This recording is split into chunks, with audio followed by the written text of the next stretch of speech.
Okay, well, I don't know what just happened, but it stopped recording for some reason, so I just moved my mouse off of it. But the Sixers finally, and when I say finally, I mean finally got a win, and it's been a really long time since we have, and we beat the New York Knicks by a score of like 79 to 73.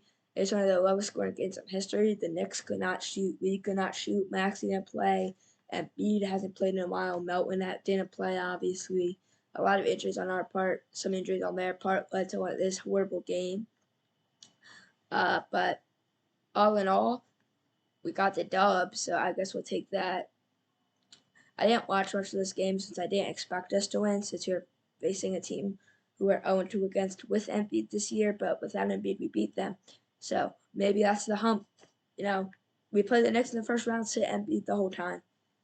I'm kidding, obviously, but we play them again in a day or two. I think if we win that game, I think we tie them for the 4 seed in the Eastern Conference. This is obviously a huge win because it puts us in the playoffs, at least for now. We were the 7th seed coming into this. The Miami Heat lost today. We were tied with them, so that put us at the 6th seed, and then we won this, and that gave us another half a game. So I don't know exactly what it is today, but I know we are at least the 6th seed coming into tomorrow's NBA games due to a Miami Heat loss to the Washington Wizards of all team. I know they've already eliminated from the playoffs. That's their like 10th win or whatever out of 62 games. But a Sixers win on the road in NSG, a horrible night from the Knicks, shocked a lot of fans, but including me to be honest. But it is what it is. On to the next. We were losing to teams like the Grizzlies. We blew a 15-point lead to the Grizzlies. So it just proves how shocking out of nowhere this is. In other news, though, since I've last hopped on here, Jason Kelce and Fletcher Cox have ended their tenures with the Eagles by retiring. Brandon Graham signed a 1-year contract. So Brandon Graham is one of the only ones from the Super Bowl left, right? I think Elliott, Lane Johnson, Elliott, BG, Slay wasn't here. Obviously, Bumberry wasn't here. Sweat might have been here.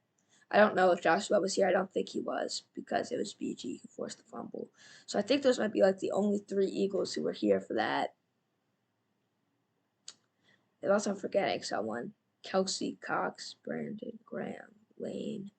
Kelce, Cox, Lane, Graham, Elliott. Those 5. Yeah. But 2 of those big 3 are gone.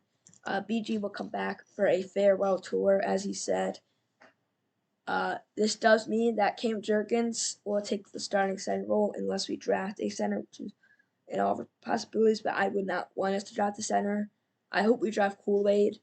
That would be a really nice draft. Oh, we also cut Avonte Maddox and Kevin Byard.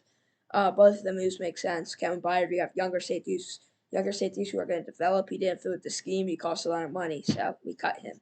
Avonte Maddox, we have too many corners already, and we don't need James Bradberry either, so we're probably going to draft or sign one. I hope what our cornerback trio looks like. I hope we have Slay, McKinstry, Rogers next year. Maybe Slay, Ricks, Rogers if we don't draft one, but I really hope we get McKinstry at pick 22. I also, in the second round, if we get Trotter Jr., that'd be really nice. He's a demon from, Texas. He's looked really, really good. So he would be a really nice guy to land for middle linebacker because God knows we don't have any linebackers. Summer Van Spearum, something like that. Yeah, so we really need help there too, but we need a lot of help around anyway. So we'll see how the offseason goes trade-wise because trading is legal now. We obviously know this since the Jerry Jeudy move and the Mac Jones move have both already happened.